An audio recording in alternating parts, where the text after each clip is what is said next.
Hello everyone, आप लोग का हमारे चैनल पर स्वागत है। देखो, आज की हम इस वीडियो में क्लास 10 मैथ्स का चैप्टर नंबर 3.1 एक्सरसाइज का इंट्रोडक्शन करने वाले हैं। बेसिकली इस पूरे चैप्टर में 3 एक्सरसाइज है। जो न्यू सिलेबस है 10th क्लास का 2026 का, उसमें क्या है कि इसमें टोटल 3 एक्सरसाइज है।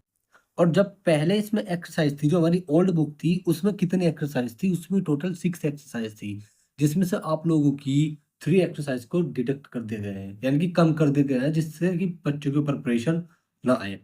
तो उसमें बेसिकली हमें पढ़ना क्या है इस चैप्टर में? हमें यहाँ पर 3 तरह के टॉपिक पढ़ने हैं। सबसे पहले मैं आप लोगों को चैप्टर का नाम बता दूं है क्या। तो जो हमारे चैप्टर का नाम है वो है pair of linear equations. Pair of linear equations. आपने 9th क्लास में लीनियर इक्वेशन पढ़ी होगी 2 वेरिएबल में, और यहाँ पर उन्हीं इक्वेशन को पढ़ेंगे हम पेयर में। Pair of linear equation in 2 variable. 2 variable में जो भी इक्वेशंस होगी उनके पेयर को हम यहाँ पर पढ़ने वाले हैं। ये हमारे चैप्टर का नाम है। ओके, ये हमारे चैप्टर्स का नाम है। और इसमें पूरी 3 कॉन्सेप्ट हमको पढ़ने हैं। पहले एक्सरसाइज में हमें ग्राफिकल मेथड पढ़ना है। ग्राफिकल मेथड्स को पढ़ना है। Graphical method of equation two solve them. इनको सोल्व करने के लिए, यानी कि इनके सॉल्यूशन को फाइंड आउट करने के लिए ग्राफिकल मेथड का यूज हम करेंगे। ओके, पहली एक्सरसाइज का इंट्रोडक्शन है जिस इसके ऊपर होगा। ठीक है, और मैं आप लोगों को इसमें पेयर ऑफ लीनियर इक्वेशंस होती क्या है, इनके सॉल्यूशंस क्या होते हैं, उनके बारे में आपको अच्छे से समझाऊंगा। Okay, graphical method. फिर दूसरे में हम जो पढ़ने वाले हैं वो पढ़ देंगे algebraic methods. Algebraic methods algebraic methods पढ़ेंगे, जिनमें से हमारे पास केवल 2 मेथड्स है। एक है substitution method substitution method substitution method. ये आपका 3.2 एक्सरसाइज का इंट्रोडक्शन होगा। और फिर है बी पार्ट में elimination method. Okay, elimination method है जो कि आपकी 3.3 एक्सरसाइज का सॉल्यूशन है। ठीक है, जो कि हम 3.3 एक्सरसाइज में इसको पढ़ने वाले हैं। हमारे पास एक और होता था जो कि इस बार कट है। ठीक है, जो कि डिडक्ट कर दिया गया है आपकी बुक से। इसका नाम होता है multiplication method cross multiplication method. ये मेथड भी हुआ करता था, लेकिन ये मेथड बच्चों को टफ लगता था, थोड़ा सा टफ लगता था, तो इसलिए ये सिलेबस में से हटा दिया गया, इसको रिड्यूस कर दिया गया। ओके ओके, तो ये सभी को, तो इसको यहाँ पर हटा दिया गया है। और भी बहुत सारी एक्सरसाइज थी। ठीक है, यहाँ पर ये 3 कॉन्सेप्ट है जो हम पढ़ेंगे। ये पूरा एक ही कॉन्सेप्ट है, जिसमें से एक पार्ट को हम अगले एक्सरसाइज में पढ़ेंगे और एक पार्ट को उससे अगले एक्सरसाइज में पढ़ेंगे। जिससे कि टोटल आप लोगों की कितने एक्सरसाइज होंगी? 3 एक्सरसाइज होगी। ठीक है, वरना पहले इसमें टोटल 6 एक्सरसाइज थी।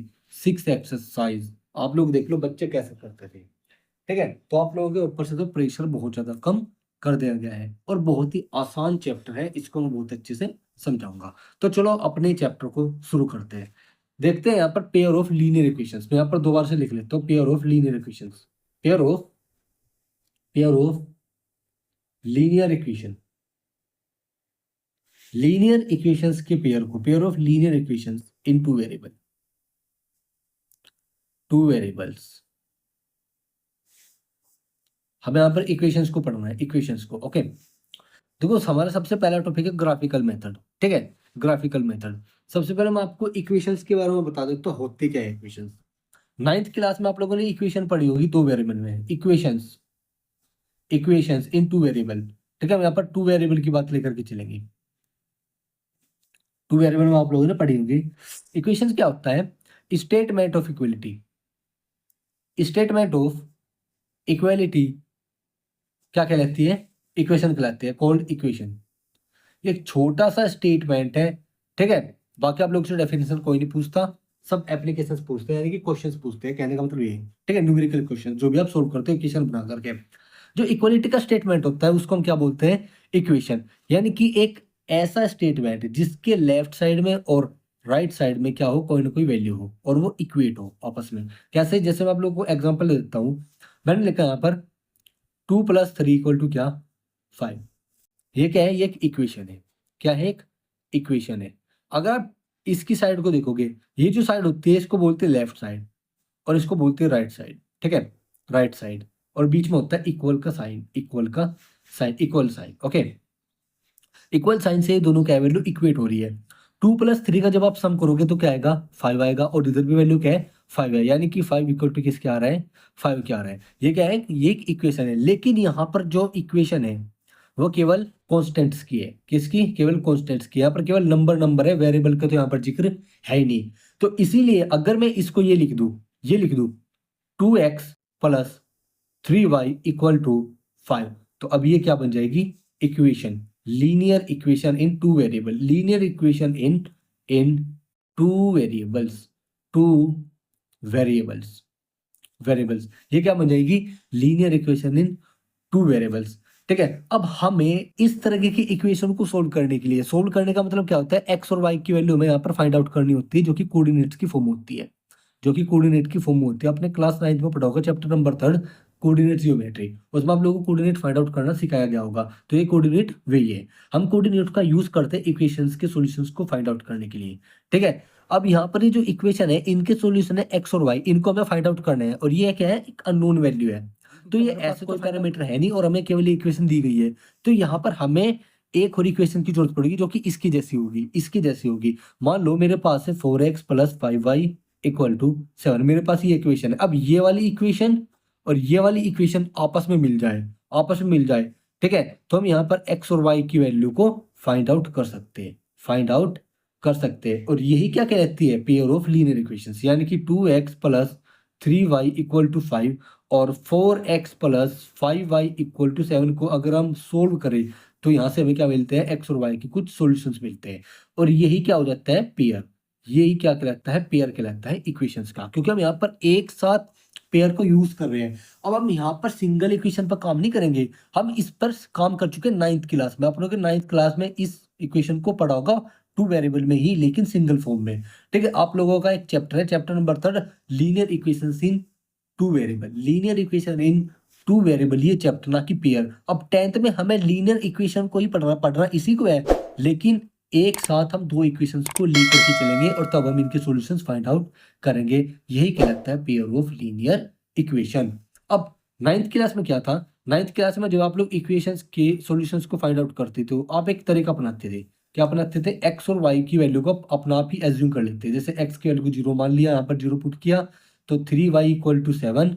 ठीक है, इसकी वैल्यू 0 हो जाएगी, तो y की वैल्यू क्या आ जाएगी, 7/3। फिर y की वैल्यू को इसमें पुट किया, सॉरी, फिर y की वैल्यू को 0 माना, y की वैल्यू को हमने 0 माना, और x इक्वल टू क्या आ गया, 7/2, ये वैल्यू आ गई। ठीक है, तो हम ऐसे इनके सॉल्यूशंस फाइंड आउट करते थे। आप लोगों ने 9th क्लास में इसके सॉल्यूशन निकालना सीखा होगा। और ऐसे हम कहते हैं कि इस एक सिंगल लीनियर इक्वेशंस के जो सॉल्यूशंस होते हैं, वो क्या होते हैं, इनफाइनाइट होते हैं। क्या होते हैं, इनफाइनाइट सॉल्यूशन होते हैं। इन linear equation in two variable की अगर सिंगल इक्वेशंस की बात करूं, तो इनके कितने सॉल्यूशन एग्जिस्ट करते हैं, इनफाइनाइट। क्यों, क्योंकि आप एक्स की और वाई की वैल्यू आप अपनी तरफ से कुछ भी मान लो भाई, इनफाइनाइट नंबर्स है, 1 से लेकर के इनफाइनाइट नंबर्स है, कुछ भी मानो, हर एक वेरिएबल को दूसरे की वैल्यू निकल जाएगी, इसको कुछ मानो, इसकी वैल्यू निकल जाएगी। ऐसे कितने सॉल्यूशन पता नहीं इसके एग्जिस्ट करेंगे। तो वहां पर कितने सॉल्यूशन होते हैं इसके, इनफाइनाइट सॉल्यूशन होते थे।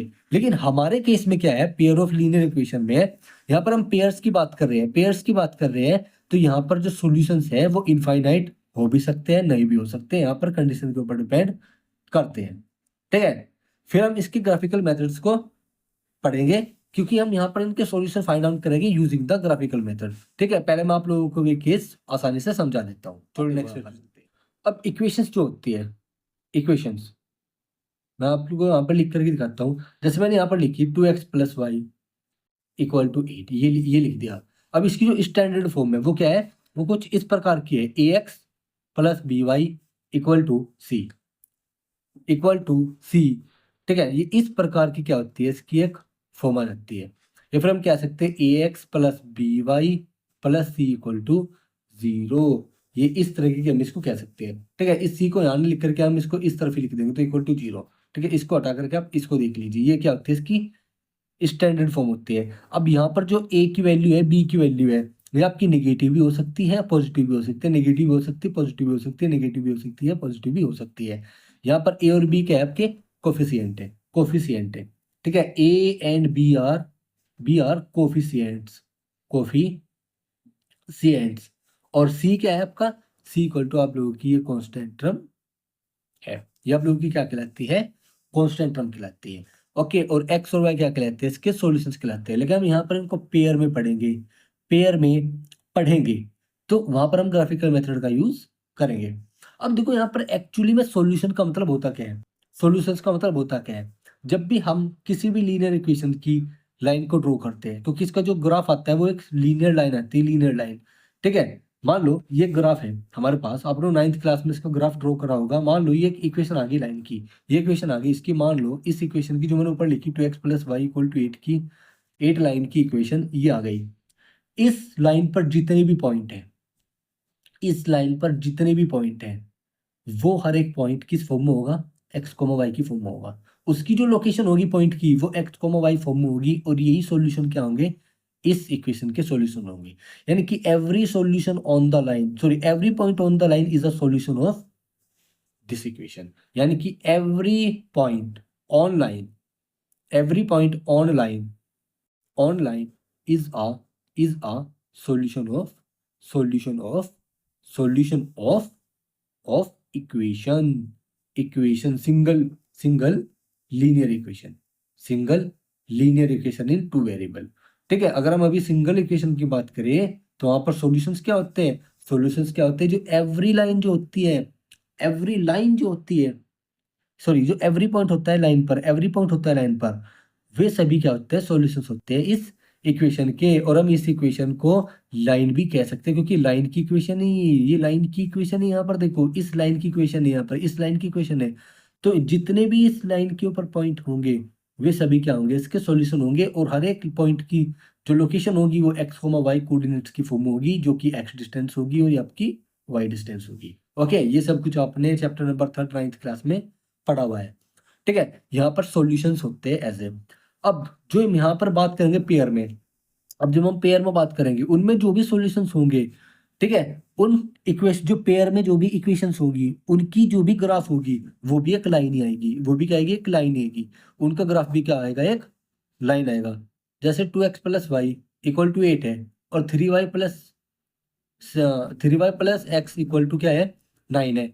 तो ये क्या है, इसकी जो ग्राफ होगा, इनके सॉल्यूशंस का जो ग्राफ होगा वो भी एक लाइन ही होगी, लाइन ही होगी। और उसके ऊपर जो भी पॉइंट्स होंगे वो सभी इस इन दोनों लाइन को क्या करेंगे, सेटिस्फाई करेंगे। यहाँ तो हमने एक इक्वेशन का यूज करके यहाँ पर एक लाइन को ड्रॉ किया, हम यहाँ पर दोनों लाइंस की इक्वेशन को यूज करके हम यहाँ पर एक ग्राफ को ड्रॉ करेंगे। और उसमें जो भी पॉइंट होगा लाइन पर, हर एक पॉइंट, एवरी पॉइंट इन दोनों लाइंस को क्या करेगा, सेटिस्फाई करेगा। यानी कि इन दोनों इक्वेशंस को क्या करेगा, सेटिस्फाई करेगा। ओके, याद रखना। ठीक है, अब बात करते हैं यहाँ पर सॉल्यूशंस किस तरीके के होते हैं, क्योंकि यहाँ पर पेयर में खेल चल रहा है तो यहाँ पर इनफाइनाइट सॉल्यूशंस हो भी सकते हैं और नहीं भी हो सकते हैं। क्या कंडीशन होगी, क्या केसेस होंगे, आओ हम पढ़ेंगे, फिर उसके बाद हम लोग चलेंगे अपने ग्राफिकल मेथड में। ठीक है, चलो नेक्स्ट पेज पे चलेंगे। देखो यहाँ पर कुछ केसेस है। पहला केस है, पहला केस है, पहला केस, जब इक्वेशन क्या हो, कंसिस्टेंट हो, कंसिस्टेंट, जब इक्वेशन क्या हो, कंसिस्टेंट, कंसिस्टेंट, कंसिस्टेंट इक्वेशन का क्या मतलब होता है, सॉल्यूशन एग्जिस्ट। जब भी हम पेयर में सॉल्यूशंस की बात करेंगे वहां पर दो कंडीशन होगी, एक तो कंसिस्टेंट होगी जिसका मतलब है सॉल्यूशन एग्जिस्ट, की इक्वेशंस के जो सॉल्यूशन है वो एग्जिस्ट करेंगे ही करेंगे, करेंगे ही करेंगे, याद रख लेना किसी भी सिचुएशन में। ओके, और बी दूसरी होगी inconsistent, inconsistent situation, inconsistent situation यानी कि सॉल्यूशन एग्जिस्ट नहीं करेगा, सॉल्यूशन एग्जिस्ट नहीं करेगा, याद रख लेना, सॉल्यूशन एग्जिस्ट नहीं करेगा। बात करते हैं कंसिस्टेंट की, कंसिस्टेंट की। ठीक है, इनको वेरीफाई करने के लिए पूछेगा वो क्वेश्चंस में। ठीक है, जब आप एक्सरसाइज कर रहे होंगे। अब देखो कंसिस्टेंट में क्या है, हमारे पास दो इक्वेशन है, ax1 + by1 + c = 0। एक इक्वेशन ये होगी ax2, ठीक है, यहाँ पर सॉरी एक minute, a1x b1y, b1y a1x और a2x b2y + c = 0। ये हमारे पास दो इक्वेशन है। ठीक है, जहाँ पर a b की वैल्यू क्या चेंज है और x y तो आपके सेम ही है। ठीक है, x y आपके सेम है। ये हमारे पास दो इक्वेशन है। ओके, अब यहाँ पर इसके क्या होंगे, या तो यूनिक सॉल्यूशन होंगे, ठीक है, या तो इनका यूनिक सॉल्यूशन होगा, ठीक है, या फिर क्या होगा, इनफाइनाइट सॉल्यूशन होगा। इनफाइनाइट सॉल्यूशन होंगे, इनफाइनाइट सॉल्यूशन होंगे, ठीक है, या फिर इनके क्या होंगे, इनफाइनाइट सॉल्यूशन होंगे। अब यूनिक सॉल्यूशन कब होंगे वो भी मैं आप लोगों को बता देता हूं। कब, देखो यूनिक सॉल्यूशन तब होगा जब दो लाइन आपस में, जब हम इनके ग्राफ को ड्रॉ करेंगे, एक लाइन ये रही, ठीक है, एक लाइन ये रही, एक लाइन ये रही, जब ये दोनों लाइन का ग्राफ, अब इन दोनों इक्वेशन के जब ग्राफ, मान लो इस लाइन का, इस इक्वेशन का जो ग्राफ है वो ये है a1x plus b1y b1y plus c equal to 0, और ये ग्राफ किसका है, a2x plus b2y plus c equal to 0 का। जब ये किसी एक यूनिक पॉइंट पर इंटरसेक्ट करेंगे, केवल एक पॉइंट पर इंटरसेक्ट, तो इस पॉइंट पर जहां पर इंटरसेक्ट कराई, इसके लोकेशन क्या होगी, एक्स कोमा वाई होगी, ठीक है, किसी पॉइंट के रेफरेंस में जब हम प्लेन में इनको ड्रॉ करेंगे, यानी कि ओरिजिन से इनकी इसकी डिस्टेंस एक्स कोमा वाई की फॉर्म में लिखा जाएगा, तो ये क्या होंगे, इसकी यूनिक सॉल्यूशन होंगे। यानी यूनिक सॉल्यूशन यानी कि इसका एक ही सॉल्यूशन एग्जिस्ट करेगा, इसके अलावा इस तरह का कोई भी सॉल्यूशन एग्जिस्ट नहीं करेगा, ठीक है। ये हो गई आपकी ग्राफिकल, ये हो गई आपकी ग्राफिकली बात, ग्राफिकली बात। अगर हम ग्राफिकली बात करें तो ग्राफिकली में क्या होगा, इनकी जो पॉइंट की लोकेशन होगी एक्स कोमा वाई, वही क्या होगा, लोके इसकी इस इक्वेशंस का क्या होगा, सॉल्यूशन होगा, जो कि यूनिक सॉल्यूशन होगा, और दोनों लाइन का ग्राफ एक पॉइंट पर इंटरसेक्ट करेगा। और दूसरे केस में क्या होगा, ठीक है, यूनिक सॉल्यूशन होगा। अब यहां पर मैं आपको मैथमेटिकली भी बता देता हूँ, ये तो होगा आपका ग्राफिकली। अगर आपको मैथमेटिकली देखना है कि क्या इसके यूनिक सॉल्यूशन होंगे या फिर इनफाइनाइट मैनी सॉल्यूशन होंगे, तो कैसे होगा, इन दोनों के, इन इक्वेशंस में जो भी इनके कोफिशिएंट है, पहले ए और बी, ए और बी पहले दो कोफिशिएंट, उनका रेशो अगर a1 upon a2 doesn't equal to b1 upon b2, मान लो अगर a1 upon a2 doesn't equal to b1 upon b2, अगर ये सिचुएशन है, अगर ये सिचुएशन है, तो यानी कि यूनिक सॉल्यूशन होगा। पहला पॉइंट, यूनिक सॉल्यूशन एग्जिस्ट करेगा। और इंटरसेक्शन पॉइंट जो होगा, इंटरसेक्शन पॉइंट वो क्या होगा, यूनिक होगा। यानी कि ये रहा इंटरसेक्शन पॉइंट, यूनिक होगा जब हम इनका ग्राफ ड्रॉ करेंगे। ये बात तो आप लोग याद रखना। और ये क्या होगी, कंसिस्टेंट इक्वेशन होगी, क्योंकि इनका सॉल्यूशन एग्जिस्ट करेगा, इनका सॉल्यूशन एग्जिस्ट करेगा, ठीक है। और दूसरा अब है infinite many solution, infinite solutions, infinite solutions, solutions, ठीक है। इस केस में क्या होगा, जब हम इनका ग्राफ ड्रॉ करेंगे, लाइन क्या होगी, पैरेलल होगी, पैरेलल होगी, लाइन क्या होगी, पैरेलल होगी, यानी कि वो इंटरसेक्ट नहीं करेंगी, does not intersect, does not intersect. It means, it means, sorry क्या हो गया,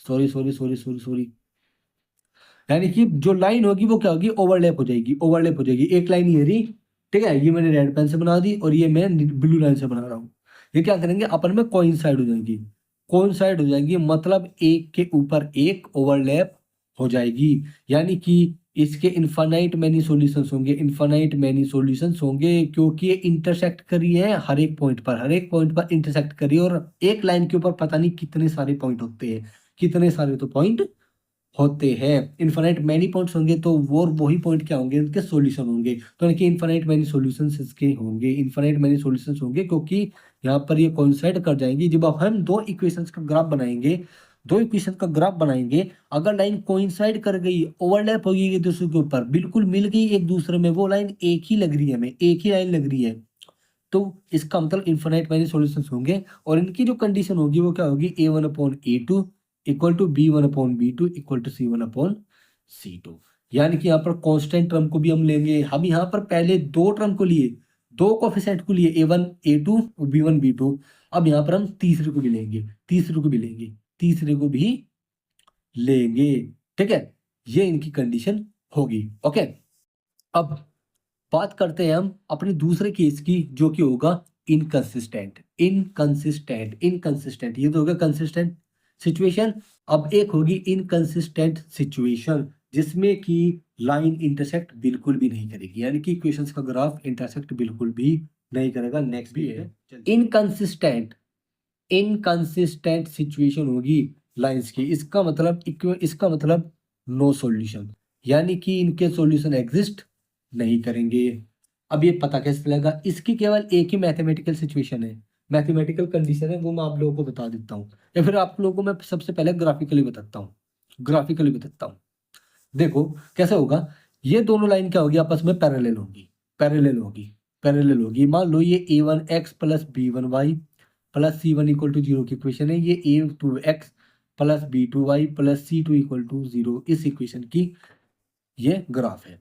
ठीक है, ये दोनों लाइन जब हम इनका ग्राफ ड्रॉ करेंगे किसी भी प्लेन में, ये हमारा प्लेन है, ठीक है, और ये हमारे पॉइंट है ओरिजिन की, ठीक है, ये पैरेलल होंगी और इनका कोई भी सॉल्यूशन नहीं होगा, क्यों, क्योंकि ये दोनों लाइन इंटरसेक्ट कभी करेंगी ही नहीं, does not intersect, does not ever intersect, ये कभी भी इंटरसेक्ट नहीं करेंगी। और जो इक्वेशन इंटरसेक्ट ही नहीं करेंगी वहां पर पॉइंट ही नहीं बनेगा, पॉइंट ऑफ इंटरसेक्शन ही नहीं होगा। जब पॉइंट ऑफ इंटरसेक्शन नहीं होगा मतलब उसके सॉल्यूशन एग्जिस्ट नहीं करेंगे। और इसकी कंडीशन क्या होती है, इसकी जो कंडीशन होती है वो होती है a1/a2 equal to b1/b2 but does not equal to c1/c2। याद रखना, a1/a2 b1/b2 के इक्वल होगा पर c1/c2 के इक्वल बिल्कुल भी नहीं होगा। यानी कि ये जो रेशो है, ये वाला जो रेशो है, रेशो ऑफ बी और ये ratio of a, ratio of a equal to ratio of b होगा but does not equal to ratio of c. याद रखना, ये मैं आपको अपनी तरफ से लिख करके बता रहा हूँ, ऐसा कोई एक्सप्रेशन आप लोगों की बुक में नहीं दिया गया। ठीक है, आपको सिंपल लर्न करने के लिए बता रहा हूँ, ratio of a1/a2 equal to b1/b2 but doesn't equal to c1/c2। और इन लोगों के ग्राफ कैसे ड्रॉ करते हैं आप लोगों ने 9th क्लास में सीखे ही होंगे। ठीक है, पहले एक इक्वेशन को उठाओ, उसके 2 पॉइंट्स लो, 2 कोऑर्डिनेट निकालो, लाइन को ड्रॉ कर दो, फिर दूसरी इक्वेशन लो, 2 कोऑर्डिनेट्स निकालो, उसकी लाइन को ड्रॉ कर दो, जहां पर वे इंटरसेक्ट कर रहे हैं वो उसका क्या हो जाएगा, सॉल्यूशन हो जाएगा। ठीक है, ये हम यहाँ पर पेयर में करने वाले हैं और आप लोगों ने 9th क्लास में इसके मेथड को समझाई है और जो कि मैंने अभी भी आपको बताया भी। ठीक है, अपनी तरफ से हर एक वैल्यू का एज्यूम करना है, 2 कोऑर्डिनेट्स निकालने में मैक्सिमम हर दो के, और इसकी ग्राफ को ड्रॉ करना है, वहां से हम इसके सॉल्यूशंस को निकालेंगे। चलो अब शुरू करते हैं ग्राफिकल मेथड। ग्राफिकल मेथड, अब ग्राफिकल मेथड में इसके सॉल्यूशंस को कैसे फाइंड आउट करते हैं। Graphical method of solution, method of solution. ठीक है, कैसे, देखो मेरे पास यहाँ पर 2 इक्वेशन है, 2 इक्वेशन है, 2 इक्वेशन है, x माइनस 2y। ठीक है, एक इक्वेशन ये रही और दूसरी इक्वेशन क्या है मेरे पास, 3x plus 4y minus 20 equal to 0। Okay, मेरे पास ये 2 इक्वेशन इक्वल टू 0 यहाँ पर भी। अब ध्यान से देखो, मेरे पास एक इक्वेशन ये रही, एक इक्वेशन ये रही, मैं इसको इस फॉर्म में ले आता हूँ, तो मैं इसको लिख लूंगा 3x plus 4y equal to 20। Okay, अब ध्यान से देखो, हमें यहाँ पर लाइन के इक्वेशंस को दिए हुआ है, ठीक है, दी हुई है।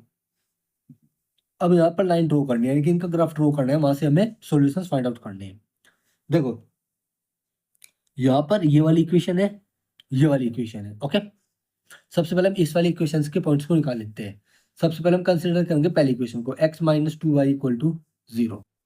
यहाँ पर एक टेबल बनाएंगे, टेबल बनाएंगे। ओके, यहाँ पर x कोऑर्डिनेट, यहाँ पर y कोऑर्डिनेट, x की एक वैल्यू, y की एक वैल्यू। हम यहाँ पर मैक्सिमम 2 कोऑर्डिनेट ही निकालेंगे। ठीक है, क्योंकि हम एक इक्वेशन पर भी काम कर रहे हैं और इसके इनफिनिट मैनी सॉल्यूशंस हो सकते हैं, याद रखना, अपन 9th क्लास में पढ़ा था। तो हम यहाँ पर मैक्सिमम 2 कोऑर्डिनेट ही फाइंड आउट करेंगे।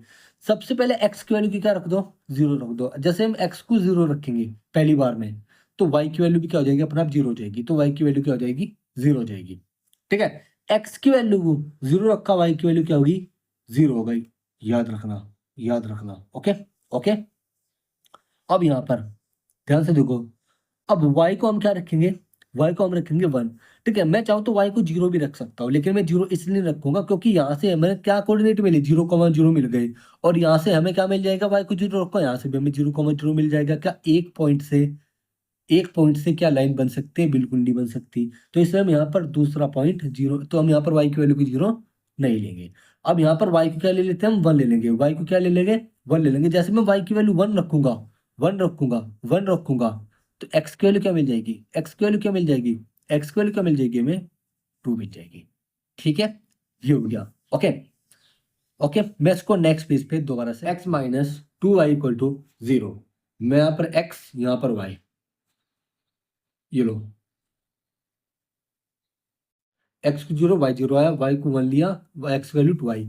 वाई को हमने 0 इसलिए नहीं, आपकी बार भी कोऑर्डिनेट 0,0 हो जाते हैं, ठीक है। और ये केवल एक ही पॉइंट की कोऑर्डिनेट हो सकते हैं, दूसरे पॉइंट की कोऑर्डिनेट नहीं हो सकता। अपने कोऑर्डिनेट जियोमेट्री में पढ़ा होगा। तो एक लाइन से कभी भी लाइन पॉसिबल नहीं हो सकती, इसलिए हमने वाई की वैल्यू को 1 ले लिया, तो एक्स की वैल्यू हमारे पास क्या आ गई, 2 आ गई, ठीक है। अब दूसरे इक्वेशन को ले लेते हैं। हमारे पास इक्वेशन क्या थी, 3x + 4y = 20।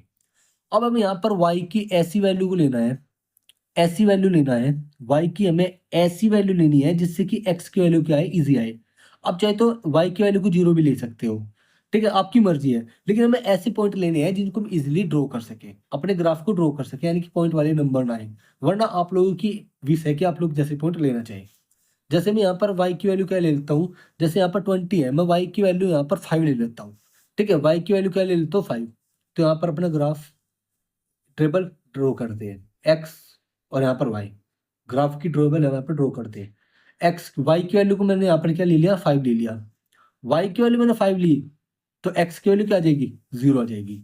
x की वैल्यू क्या आ जाएगी, 0 आ जाएगी, याद रखना। देखो हमारे पास x वैल्यू क्या आ गई, 0 आ गई, y की वैल्यू 5 आ गई। x और y की वैल्यू हमारे पास अगर इंटीजर ही रहे तो ज्यादा इजी होता है ग्राफ को ड्रॉ करना, ओके। अब यहाँ पर देखो, y की वैल्यू ली हमने एक बार, अब हमें x की वैल्यू को कंसीडर करना है। एक बार y की वैल्यू, एक बार हमें x की वैल्यू को, हमें x की वैल्यू ऐसी कंसीडर करनी है कि y की वैल्यू इजीली हमारे पास आसानी से आ जाए। तो कैसे, देखो कैसे, देखो अगर मैं x की वैल्यू को 0 ले लूँ तो y की वैल्यू क्या आ जाएगी, 5 आ जाएगी। लेकिन आग हो गया यहाँ पर। अब हमें यहाँ पर x की वैल्यू ऐसे लेनी है कि y की वैल्यू कुछ और आए, आसानी से कुछ और आए। सोचते हैं क्या ले सकते हैं। मैंने कहा y की वैल्यू को अगर मैं 1 ले लूँ, 1 ले लूँ, तो 3 4 जो 12, और 12 20 में से 12 गए, कितने बचे, 20 में से 12 जो कि 8 बनेंगे, 8/3 x की वैल्यू पॉइंट में आएगी भाई। तो मैं यहाँ पर y की वैल्यू को अगर मैं 0 ले लूँ, y की वैल्यू को अगर मैं 0 ले लूँ तो 20/3 हो जाएगा, जो कि पॉइंट में आएगा। और 7, और अगर मैं यहाँ पर 4 ले लेता हूँ, 16, तो 4/3। और 5 लेता हूँ, 4 5 जो 20, तो एक्स की वैल्यू लेनी है ना मुझे। तो मैं अगर एक्स की वैल्यू 4 लूँ, 4 लूँ, 12, 12, हाँ ठीक है, एक्स की वैल्यू को अगर मैं 4 ले लूँ, 4 ले लूँ, तो वाई की वैल्यू क्या आएगी, वाई की वैल्यू क्या आएगी, हमारे पास 8 आ जाएगी, सॉरी 2 आ जाएगी। क्यों, क्योंकि 12, 3 4 जो 12, और 20 में से 12 गए, कितने बचे, 8 बचे, 8 बचे, ठीक है। और 8 को जो आप 4 से डिवाइड करोगे तो वाई की वैल्यू क्या आ जाएगी, 2 आ जाएगी। हमारे पास एक्स और वाई की वैल्यू क्या आएगी, पॉइंट में आ गई, सॉरी पॉइंट में नहीं, इंटीजर में आ गई, इंटीजर में, ठीक है। आप चाहो तो यहाँ पर कुछ भी ले सकते हो, बट हमने यहाँ पर इंटीजर वैल्यू इसलिए ली ताकि हमारा जो ग्राफ ड्रॉ हो वो इजीली ड्रॉ हो जाए, ठीक है, ठीक है। अब देखो यहाँ पर हम अपना अपना ग्राफ ड्रॉ करते हैं, अपना ग्राफ ड्रॉ करते हैं, ओके, ग्राफ ड्रॉ करते हैं, ग्राफ ड्रॉ करते हैं। अब देखो, जैसे मैंने कहा x की जो मैक्सिमम वैल्यू है वो कितनी है, 4 है, तो x एक्सिस पर मैक्सिमम वैल्यू क्या लेंगे, 4 लेंगे। 1 2 3 4 5, एक ज्यादा ले लिया हमने, ठीक है। अपने 9th क्लास में इनको ड्रॉ करना तो सिखाइए, मैं यहाँ पर भी आप लोगों को सिखा रहा हूँ। जितने मैक्सिमम x की वैल्यू यहाँ पर है उससे एक दो वैल्यू हम ज्यादा ले लेते हैं अपने ग्राफ पर, ठीक है, x एक्सिस पर। अब y एक्सिस पर सबसे मैक्सिमम वैल्यू क्या है, 5 है, और यहाँ पर क्या है, x की वैल्यू 2 है, यहाँ पर भी देखनी, यहाँ पर भी देखनी, x की वैल्यू 4 है मैक्सिमम इन दोनों में, तो यहाँ पर 4 तक ले ली हमने, एक उससे भी एक दो ज्यादा ले ली, ठीक है। अब y में क्या है, मैक्सिमम वैल्यू यहाँ पर 1 है, यहाँ पर मैक्सिमम 5 है, यानी कि टोटल मैक्सिमम वैल्यू 5 है, तो हम यहाँ पर 5 लेंगे, 1 2 3 4 5, ठीक है। इसको और बढ़ा लेते हैं, तो यहाँ पर 6 मान लो, ओके। अब हम अपना ग्राफ ड्रॉ करते हैं। देखो देखो यहाँ पर ये पॉइंट होता है ओरिजिन, इसके पॉइंट हमेशा 0,0 होते हैं, याद रखना, ओके। इसको ओ पॉइंट मान लेते हैं। एक्स की कोऑर्डिनेट क्या है, यहाँ पर पहली इक्वेशन को देखते हैं, पहले इक्वेशन का ग्राफ ड्रॉ करते हैं। 0,0 है, पहले पॉइंट क्या है, 0,0, यहाँ पर 0,0, यहाँ पर क्या है 2,1, ठीक है। एक्स वाई, एक्स की वैल्यू पहले, वाई की वैल्यू बाद में, 0,0, ठीक है। 0,0 तो ये रहा, ठीक है, एक पॉइंट तो ये रहा। 2,1, 2 एक्स एक्स एक्सिस पर 2 का है, ये रहा, और वाई एक्सिस पर 1 का है, ये रहा। तो इसको ऐसे, तो ये हो जाएगा 2,1। अब इसको मिला देंगे, इसको मिला देंगे, इसको इधर एक्सटेंड कर देंगे, इसको आगे एक्सटेंड कर देंगे, तो ये किस लाइन की इक्वेशन होगी, x - 2y = 0। ये इस लाइन की इक्वेशन हो गई, इस लाइन की इक्वेशन हो गई। ओके, अब इस वाली इक्वेशन पर आ जाओ। इस वाली इक्वेशन में x कोऑर्डिनेट y कोऑर्डिनेट क्या है 0,5 ये है। ओके, 0 तो ये रहा और y देखो x की वैल्यू 0 है, y की वैल्यू 5 है। y की वैल्यू 5 तो ये रही, x की वैल्यू 0 कहाँ है यहाँ पर है। अब ध्यान से देखना, आपने 9th क्लास में कॉन्सेप्ट पढ़ा होगा कि x की वैल्यू y एक्सिस पर हमेशा 0 होती है, y की वैल्यू x एक्सिस पर हमेशा 0 होती है। तो x की वैल्यू तो हमेशा इस पे 0 रहेगी और y की वैल्यू 5 कहाँ है यहाँ पर है, तो यानी कि हाँ कहीं को हमारे पास वैल्यू क्या होगी 0,5 होगी। तो ये कोऑर्डिनेट यहाँ पर हो जाएगा। अब 4,2 x की वैल्यू 4 कहाँ ये रही, x एक्सिस पर, y की वैल्यू 2 ये, क्योंकि यहाँ पर 4,2 क्या है कोऑर्डिनेट है। 4 वैल्यू ये रही और 2 वैल्यू ये रही। 4 को ऊपर बढ़ाओ थोड़ा सा, 2 को इधर बढ़ाओ, तो यानी कि यहाँ कहीं, तो यानी कि 4,2 पॉइंट ये रहा। अब हम क्या करेंगे, इस पॉइंट को इससे मिला देंगे, इस पॉइंट को इससे मिला देंगे। तो एक काम करो, इस पॉइंट को इससे मिला दो, तो इसको आगे एक्सटेंड कर दो, इसको इधर एक्सटेंड कर दो। तो ये किस लाइन का, तो ये किस इक्वेशन का ग्राफ है, x minus 3x minus 4y plus 4y minus 20 equal to 0। इस इक्वेशन का क्या है, ये ग्राफ है। अब ध्यान से देखो, ये किस पॉइंट पे इंटरसेक्ट करी दो लाइन, इस पर नो, ये तो ये वाली कोऑर्डिनेट था 4,2 ये किस पर इंटरसेक्ट करी, इस वाले पॉइंट पर। ध्यान से देखो, यहाँ पर मैं नीले पेन से ड्रॉ कर देता हूँ। इससे थोड़ा जस्ट साइड में देखो कि इस वाले पॉइंट पर, अब इस पॉइंट की जो कोऑर्डिनेट होंगे वो x, y होंगे, x, y होंगे, इस फॉर्म में होंगे। ठीक है, और यही क्या होंगे, इन दोनों इक्वेशंस के सॉल्यूशन होंगे। जब आप इस पॉइंट की जो भी कोऑर्डिनेट होंगे उनकी x और y की वैल्यू इसमें पुट करके देखोगे तो आपकी इक्वेशन क्या होगी, सेटिस्फाई होगी। यानी कि सेटिस्फाई होने का मतलब दोनों साइड की वैल्यू इक्वल आ जाएगी। अब आप लोग यहाँ पर अंदाजे से वैल्यू मत लेना, क्यों, क्योंकि हमने यहाँ पर ग्राफ पेपर का यूज नहीं किया, ग्राफ पेपर का यूज बिल्कुल भी नहीं किया। अगर आप लोग ग्राफ पेपर का यूज करते तब आप लोग एग्जैक्ट उसका आंसर बता सकते हो। ठीक है, तो हम लोग यहाँ पर क्या करेंगे, हम लोग यहाँ पर क्या करते हैं, ग्राफ पेपर पर इसको ड्रॉ करके देखते हैं। अदरवाइज अगर हमारे पास ग्राफ पेपर नहीं है, वैसे पेपर में आप लोगों को ग्राफ पेपर मिलता है, ओके याद रखना, एग्जाम में आप लोगों को ग्राफ पेपर जरूर दिया जाता है। बाकी अगर आप लोग प्रैक्टिस करते हो तो आप लोग एलिमिनेशन मेथड और जो सब्स्टिट्यूशन मेथड है उनके थ्रू इनको सोल्व करके अपने आंसर को यहाँ से सेटिस्फाई कर सकते हो। ठीक है, बाकी इनका सॉल्यूशन मुझे भी नहीं पता। ठीक है, बाकी मैं अपनी तरफ से इनको एक बार सोल्व करके आप लोगों को दिखा देता हूँ कि इनके सॉल्यूशन क्या आ रहे हैं। ठीक है, जैसे x इक्वल टू 2y है, यहाँ से मैं यहाँ पर 2y रख देता हूँ plus 4y equal to 20, 6y plus 4y equal to 20, 6/4y 10y, तो 10y यानी कि y की वैल्यू 2 आ जाएगी, y की वैल्यू 2 आ गई, x की वैल्यू 4 आ जाएगी। तो यानी कि यहाँ पर जो पॉइंट है वो क्या है 4,2 है। यानी कि ये जो पॉइंट है ना, ये जो पॉइंट है वो यहीं पर ये है। हाँ, यहाँ पर आप कहोगे कि सर ये पॉइंट तो इधर है, हमने ग्राफ का यूज नहीं किया, इसलिए पॉइंट इधर है। एक्चुअली ये पॉइंट इसका इंटरसेक्शन पॉइंट ही है। आप लोग जब ग्राफ पेपर पे ड्रॉ नहीं करोगे अपने ग्राफ को तो वो थोड़ी सी इनकंसिस्टेंसी जरूर होगी।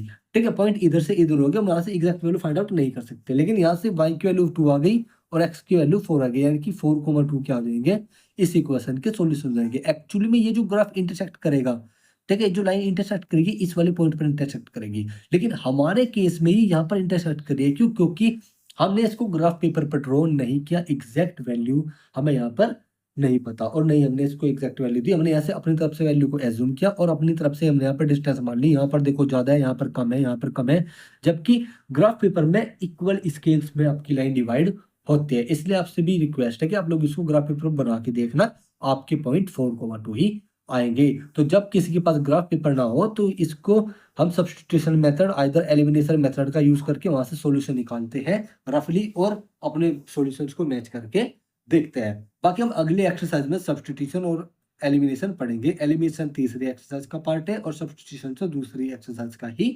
पार्ट है। ठीक है, ये थे आपकी ग्राफिकल सॉल्यूशन और यहाँ पर कितने पॉइंट पे इंटरसेक्ट करी, यूनिक पॉइंट पर, तो मतलब ये आपकी क्या है, आपका यूनिक सॉल्यूशन है। और यूनिक सॉल्यूशन मतलब कंसिस्टेंट इक्वेशन है, जिसके सॉल्यूशन एग्जिस्ट करते हैं वो कंसिस्टेंट इक्वेशन होती है, जिसके नहीं करते वो इनकंसिस्टेंट इक्वेशन होती है। और ये आपकी यूनिक सॉल्यूशन दे रही है। और आप याद रखना, जब ये यूनिक सॉल्यूशन दे रही है तो a1/a2 doesn't equal to b1/b2, याद रखना। देखो निकाल के देखते हैं, जैसे हमारे पास x minus 2y equal to 0 है, a1 की वैल्यू ये रही, b1 की वैल्यू रही, पहली इक्वेशन है, तो a1 की वैल्यू 1 है, x का कोएफिशिएंट, b1 की वैल्यू क्या है -2, y का कोएफिशिएंट माइनस साइन के साथ। ठीक है, दूसरी equation 3x plus 4y minus 20 equal to 0 है। ठीक है, a2 की वैल्यू क्या है 3 है और b2 की वैल्यू क्या है 4 है। ध्यान से देखो A1/E2 1/3 और B1/B2 कितना है हमारे पास -2/4 यानी कि 1/2 माइनस का A1/E2 doesn't equal to B1/B2। देखो हो गई ना सेटिस्फाई। मैथमेटिकल कंडीशन बोलते हैं इसको, मैथमेटिकल कंडीशन या फिर एलजेब्राइक इक्वेशन या फिर एलजेब्रिक कंडीशन, एलजेब्रिकल कंडीशन भी हम इसको बोलते हैं। देखो ये कंडीशन मैच हो गई और ग्राफ में इंटरसेक्शन पॉइंट एक ही है। मैंने कहा था ना जिसका यूनिक सॉल्यूशन एग्जिस्ट करता है ग्राफ पर वो एक पॉइंट पर इंटरसेक्ट करती है, और जिसके सॉल्यूशन एग्जिस्ट करते हैं उसको हम कंसिस्टेंट इक्वेशन बोलते हैं, जिसके नहीं करते उसको हम इनकंसिस्टेंट इक्वेशन बोलते हैं। और यहाँ पर ये क्या है, एल्जेब्रिक मेथड है। A1/A2 doesn't equal to B1/B2। और आप लोग देख सकते हो हमने यहाँ पर ग्राफ को ड्रॉ करा और हमने यहाँ पर मैथमेटिकल कंडीशन को भी सेटिस्फाई करके देखा। तो आपका जो 3.1 एक्सरसाइज का जो इंट्रोडक्शन है वो हो गया कंप्लीट, जिसमें हमने आपको ग्राफिकल मेथड के बारे में भी बता दिया। ठीक है, ग्राफिकल मेथड। अब अगर मैं आप लोगों की बात करूँ कि जो दो केस रह गए, ठीक है, आप लोगों के दो केस रह गए, एक तो इनकंसिस्टेंट और एक आपकी कंसिस्टेंट जो कि इनफिनिट सॉल्यूशन वाली है। उसमें क्या होगा, जब आप लोग ग्राफ ड्रॉ करोगे उसमें क्या होगा, या तो पैरेलल लाइन आएगी या फिर जो आपकी लाइन होगी वो आप लोगों की बिल्कुल ओवरलैप कर जाएगी, यानी कि एक ही लाइन दिखाई देगी दो इक्वेशंस की ग्राफ को ड्रॉ करने के बावजूद भी। ठीक है, इस पे इनफाइनाइट मैनी सॉल्यूशन होंगे। ठीक है, इसमें आप लोगों के क्या होंगे, इसमें आप लोगों के नो सॉल्यूशन होंगे। ठीक है, नो सॉल्यूशन होंगे और ये आपकी पैरेलल लाइन होगी जो कि कभी इंटरसेक्ट नहीं करती। मैं आप लोगों को दो क्वेश्चन दे रहा हूँ जो कि आपकी एनसीईआरटी बुक की है। ठीक है, इक्वेशंस दे रहा हूँ जो कि एक तो पैरेलल लाइन का है और एक है कंसिस्टेंट यानी कि इनफाइनाइट सॉल्यूशंस का। पहली इक्वेशन है हमारे पास जो कि है 2x + 3y - 9 = 0 एंड दूसरे इक्वेशन पेयर में है 4x + 6y - 18 = 0। ये आप लोगों की कोइंसिडेंस वाली लाइन क्या है, कोइंसिडेंस यानी कि इनफिनिट सॉल्यूशंस इसके होंगे, इनका जो ग्राफ होगा वो ओवरलैप कर जाएगा। जब आप इन दोनों के ग्राफ को ड्रॉ करोगे, इन दोनों से निकाली हुई लाइन को आप ड्रॉ करोगे तो एक सिंगल लाइन ही आएगी। और दूसरा एक इक्वेशन है हमारे पास x + 2y - 4 = 0 और इसके साथ पेयर में है 2x + 4y - 12 = 0। इसके नो सॉल्यूशन आएंगे, यानी कि इसका कोई भी सॉल्यूशन नहीं होगा और इसका जो ग्राफ होगा वो पैरेलल लाइन देगा। एक बार आप लोग इसको ट्राई करके, ठीक है, आप इसको ट्राई करना और मुझे फीडबैक जरूर देना कि आपसे क्वेश्चन हुआ या नहीं हुआ। बाकी हम लोग एक्सरसाइज में तो अपने क्वेश्चंस को करने वाले हैं अच्छे से। ठीक है, बाकी आज का इंट्रोडक्शन हो गया था समाप्त। बाकी अब हम मिलेंगे एक्सरसाइज के सॉल्यूशंस के साथ, फिर हम अपनी नई एक्सरसाइज को स्टार्ट करेंगे जिसमें मैं आपको सब्स्टिट्यूशन मेथड सिखाऊंगा और उससे अगले एक्सरसाइज में आपको एलिमिनेशन मेथड सिखाऊंगा। तो बस आप लोगों से रिक्वेस्ट है कि वीडियो को लाइक करना, चैनल को सब्सक्राइब कर देना और साथ में शेयर भी करना। चलो फिर मिलेंगे अगले एक्सरसाइज के, इस एक्सरसाइज के सॉल्यूशंस के साथ। Okay, thank you.